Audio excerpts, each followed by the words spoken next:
श्री स्वामी समर्थ. तर आज आपण पाहणार आहोत झटपट होणारी अशी गुळपापडी. तर गुजरातीमध्ये ह्याला सुकडी असं म्हटलं जातं. तर इथे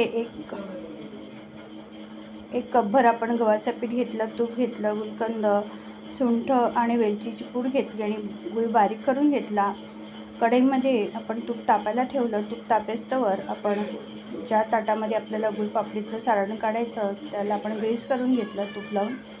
आणि थोडंसं तूप तापत आलं की त्यामध्ये गव्हाचं पीठ घालायचं आणि छान खरपूस रंग बदलेस्तवर आणि छान असा सुगंध येईपर्यंत आपल्याला परतून घ्यायचं. आणि थोडं थोडं तूप घालून परतायचं आहे, एकदम तूप नाही घालायचं आपल्याला. आणि सारखं ढवळत राहायचं की जेणेकरून ते पीठ खाली लागता कामा नये. पीठ भाजत आलं की त्यामध्ये आपण थोडंसं दूध घातलेलं आहे. खाली उतरवल्यावर लगेच आपण किसून किंवा बारीक करून घेतलेला जो गूळ होता तो पूर्ण त्याचे खडे मोडले पाहिजे अशा प्रकारे मिक्स करून घ्यायचं व्यवस्थित. आणि पीठ गरम असल्यामुळे आपला गूळ जो आहे तो चांगला त्यात विरघळून जातो आणि छानपैकी मिश्रण मिक्स झालं की मग तूप लावलेल्या ताटामध्ये आपल्याला ह्याला काढायचं आणि गरम असताना थापून घ्यायचं.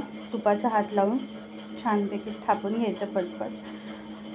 आणि वरून तुम्ही खसखस, खोबरं, आता माझ्याकडे गुलकंद होता आणि उन्हाळा असल्यामुळे थोडा स्वाद आणि सुगंध येण्यासाठी आणि उन्हाळ्यात गुलकंद खायला खूप छान वाटतो तर मी इथे सजावटीसाठी गुलकंद लावला. वरून छानपैकी थापून घ्यायच्या